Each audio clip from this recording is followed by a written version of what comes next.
नमस्कार दोस्तों, आप सभी का फ्यूचर जोन कंपटीशन इंस्टीट्यूट के इस ऑनलाइन प्लेटफॉर्म पर मैं नीलम कृष्णदत्त स्वागत और अभिनंदन करता हूं। पहले ये वीडियो हमारी जो भारत के दर्रे थे इसका मैंने आधा पार्ट आपको बना दिया था। आप चाहे तो यूट्यूब चैनल पर जाकर देख सकते हैं हमारे। और उसके अलावा जो हमारे बाकी के जो दर्रे हैं, यानी बाकी जो प्रायद्वीपीय भारत में हमारे दर्रे रहते हैं और कुछ अरुणाचल प्रदेश में हैं और आप बस प्रायद्वीपीय भारत में रहते हैं, वो मैं आपको इस वीडियो में क्लियर करा देता हूं। तो चलिए फिर शुरुआत करते हैं हमारे टॉपिक की, जिसका नाम है भारत के दर्रे, और उसका बचा हुआ पार्ट हम लोग डिस्कस करते हैं। पहला अरुणाचल प्रदेश में देख लेते हैं कौन कौन से दर्रे बचते हैं हमारे, या कौन कौन से दर्रे स्थित हैं यहाँ पर। तो पहला मैंने मैप बनाया अरुणाचल प्रदेश का, और पूर्वोत्तर का पूरा इसमें 7 सिस्टर्स का जिक्र किया गया है। और इसके अलावा कौन कौन से दर्रे मेन है और उनकी लोकेशन कहाँ पर है वो मैंने आपको बता रहा हूँ मैं आपको। तो पहला देखें हम दीफू पास पड़ता है हमारा। यह त्रिबिंदु पर स्थित है, यानी एक ट्राई पॉइंट पर स्थित है। पहला ये इसकी लोकेशन अगर हम देखें तो कुछ यहां पड़ेगी। तो ये किस किस के बीच में हो गया? चाइना, म्यांमार और इंडिया के बीच में हो गया है। तो चाइना, म्यांमार और इंडिया को कनेक्ट करने की कोशिश करता है, लेकिन इसी के साथ साथ ये डिस्प्यूट का कारण भी है, विवाद का कारण भी है। किस किस के बीच में? भारत और म्यांमार के बीच में पहले से थोड़ा डिस्प्यूट रहता है। म्यांमार कहता है कि हमारा दर्रा हमारे इलाके में पड़ता है, और अगर देखा जाए तो भारत कहता है ये हमारे इलाके में पड़ता है। खैर, इसके अलावा अगर हम देखें तो एक दूसरा दर्रा है सेला दर्रा, जो कि इंपोर्टेंट दर्रा है। पूछ लिया गया था सीधे सीधे यूपीपीएससी में 2008 के आसपास में। सेला दर्रा कहां पर पड़ता है? ये एक बौद्ध शहर है तवांग। ये एक तवांग जिला भी है, डिस्ट्रिक्ट भी है। तवांग को गुवाहाटी, जो कि पश्चिमी केवांग जिला है, पश्चिमी केवांग जिला को गुवाहाटी, यानी गुवाहाटी के बिल्कुल नजदीकी है, गुवाहाटी को तवांग से कनेक्ट करने का काम करता है। तो दो हमारे दर्रे हो गए, पहला तो दीफू पास, दूसरा सेला दर्रा। एक और दर्रा है हमारा यांगयाप दर्रा, जो ये वाला दर्रा है, जिसकी लोकेशन अगर हम देखें तो कुछ यहां पर है। तो यांगयाप दर्रा क्या होता है कि इसी दर्रे से होकर भारत में ब्रह्मपुत्र नदी जो है, जो जिसको तिब्बत में क्या कहा जाता है, कमेंट करके सेक्शन में बताएं। तो जो ब्रह्मपुत्र नदी है वो भारत में प्रवेश इसी दर्रे से करती है। तो सीधा सीधा पूछ लिया गया था एसएससी के सीजीएल एग्जाम में कि किस दर्रे से होकर भारत की ब्रह्मपुत्र नदी किस दर्रे से होकर भारत में प्रवेश करती है? तो इसी दर्रे से प्रवेश करती है। फिर उसके बाद देखिए चौथे नंबर पर आता है हमारा ये वाला दर्रा, बोमला दर्रा।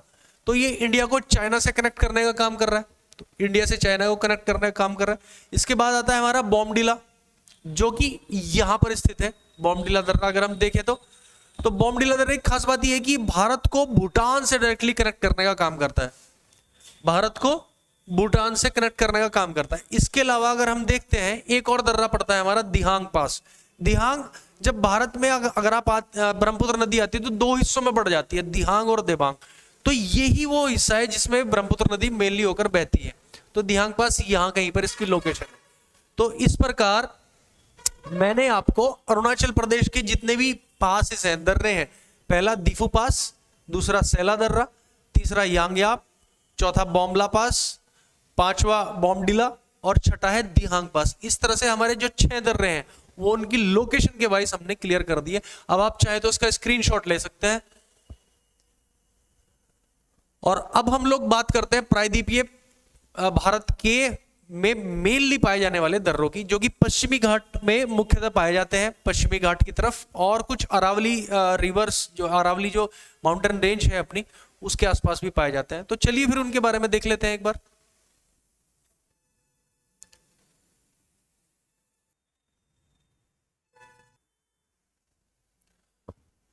तो दोस्तों अब अगर हम जिक्र करते हैं प्रायद्वीपीय भारत में कितने महत्वपूर्ण दर्रे हैं, या कितने महत्वपूर्ण हमारे जो दर्रे हो सकते हैं इधर या पश्चिमी घाट में, तो उनके बारे में हम लोग डिस्कशन कर लेते हैं इस बार। तो इसमें सबसे पहले क्या आ जाएगा? महाराष्ट्र का। महाराष्ट्र में सबसे इंपॉर्टेंट है थाल घाट, जो मुंबई से नासिक के बीच में एक दर्रा है, वहां से हाईवे भी निकल रहा है। तो अगर हम देखें महाराष्ट्र का ये राजधानी आर्थिक और भारत की आर्थिक राजधानी मुंबई, और ये नासिक, तो ये नासिक है और ये मुंबई, इनके बीच में ये वाला जो हिस्सा है ये हो जाएगा थाल घाट।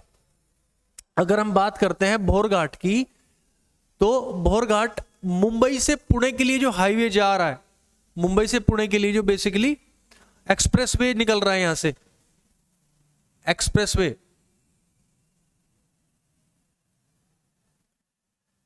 तो इस एक्सप्रेसवे को जोड़ने का जो काम करता है वो भोर घाट करता है मुंबई से पुणे के लिए। दरअसल ये दो माउंटेन के बीच में जब ये हाईवे बन जाता है ना, तो पता ही नहीं लगता कि हम अगर हाईवे से जा रहे हो तो पता ही नहीं लगेगा आपको कि हम भोर घाट से जा रहे हैं, थाल घाट से होकर जा रहे हैं। तो इतना स्मूथ बना दिया गया एक्सप्रेसवे के कारण।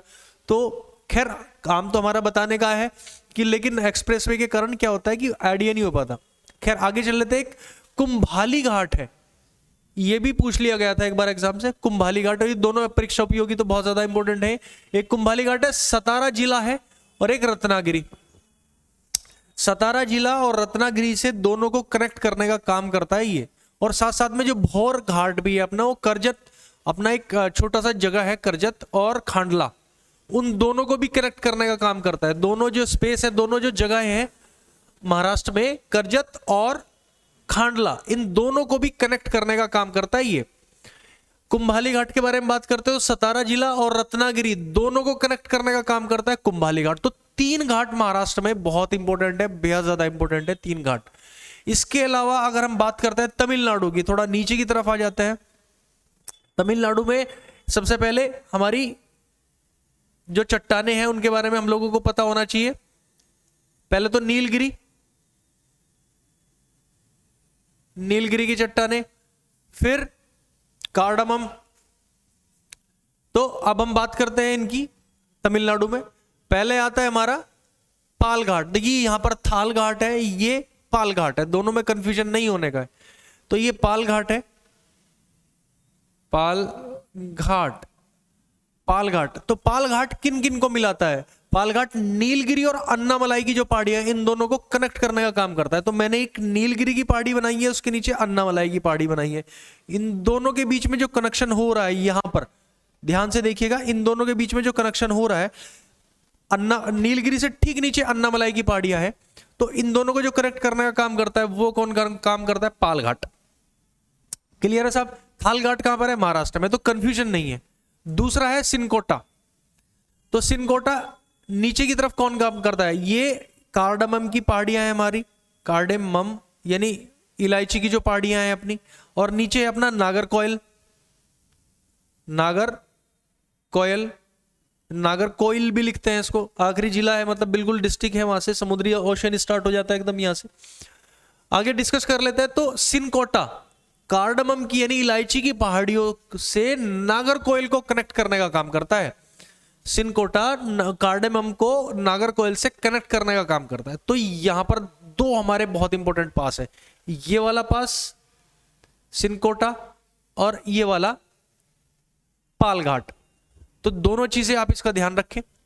इसके अलावे ये तो हो गया हमारे सबसे दक्षिण भारत के यानी प्रायद्वीपीय भारत के हमारे घाट हो गए हैं।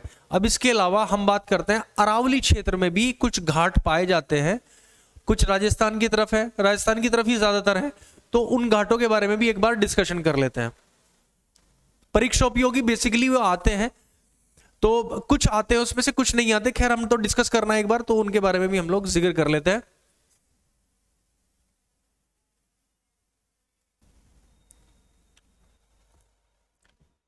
तो दोस्तों अब हम लोग अरावली का जो क्षेत्र है अपना, राजस्थान वाला क्षेत्र है जो उसके अंदर पाए जाने वाले कुछ घाट विशेषता की हम लोग क्या करने वाले हैं, डिस्कशन करने वाले हैं। तो मैंने ये मैप बनाया और अरावली का क्षेत्र जो बनाया, अरावली की पहाड़ी है, तो इस क्षेत्र में पाए जाने वाले मुख्य जो घाट है उनके बारे में डिस्कशन कर लेते हैं। एग्जाम में पूछ लिए जाते हैं कई बार। पहला आता है गोराम घाट।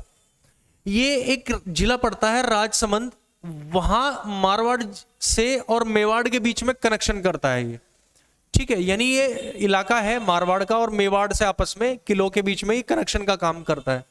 इसके अलावा अगर हम देखें हल्दी घाट, यानी ये बहुत फेमस है हल्दी घाटी। हल्दी घाटी वही हल्दी घाटी है जहां पर अकबर का और महाराणा प्रताप जो शूरवीर थे उनका युद्ध हुआ था भाई। और ये 1557 में जो 1576 में जो युद्ध हुआ था वो यही जगह है हल्दी घाट। और बड़ी गाथाएं हैं यहाँ पर युद्ध के लिए। तो जो जोड़ा जाता है यहाँ पर जो जगह है, एक खमनेर को बालची गांव से आपस में कनेक्ट करने का काम करता है। खमनेर भी एक छोटी सी जगह है और बालची गांव उसको आपस में कनेक्ट करने का काम करता है। इसके अलावे कुछ घाट और भी हैं लेकिन वो इतने इंपॉर्टेंट नहीं है, लेकिन वो उदयपुर में पाए जाते हैं, लेकिन पूछ लिया जाता है कई बार। एक तो ढेबर का घाट, एक केवड़ा की नाल, फुलवारी की नाल, हाथी नाल। ये ढेबर, केवड़ा, फुलवारी और हाथी नाल ये सारे छोटे छोटे पास हैं जो उदयपुर में पाए जाते हैं बेसिकली। अगर हम देखें अरावली के रेंज के आसपास ही ये सारे हम लोगों को दर्रे पाए जाते हैं, पास पाए जाते हैं। इनका कभी पुराने जमाने में इस्तेमाल होता, आज कोई छोटी मोटी रोड बन गई है, इसके अलावा और कोई इसका महत्वपूर्ण काम नहीं है। लेकिन ये हल्दी घाटी और गौराम घास ये पूछ लिया जाता है डायरेक्टली आपके एग्जाम में, तो इस चीज का भी आप लोग ध्यान रखें। और ये पूरे भारत के जो हम लोग दर्रे थे, चाहे वो उत्तर भारत से हो, कश्मीर से लेकर हम लोगों ने आज पूरे प्रायद्वीपीय पठार तक के और अरावली तक के हम लोगों ने प्रायद्वीपीय भारत के और अरावली के हम लोगों ने क्या कर लिए हैं, पूरे दर्रों को हमने कवर अप कर लिया है। मुझे उम्मीद है कि इन दोनों वीडियो से आपको पूरी जानकारी मिल जाएगी, पूरी जानकारी आपके पास कलेक्ट हो गई होगी कि भारत में कौन कौन से कहाँ पर दर्रे पाए जाते हैं। और खास बात यह है कि एक दिवसीय एग्जामों में कौन कौन से कैसे कैसे सवाल बनते हैं वो भी मैंने आप लोगों से इस बारे में डिस्कशन किया है। तो उम्मीद है ये वीडियो आपके लिए अच्छा रहा होगा और ये जानकारी से भरी हुई वीडियो है। तो आप हमारे, अगर ये वीडियो अच्छी लगे तो चैनल को सब्सक्राइब भी करें और लाइक भी करें। तो इसी उम्मीद के साथ जय हिंद।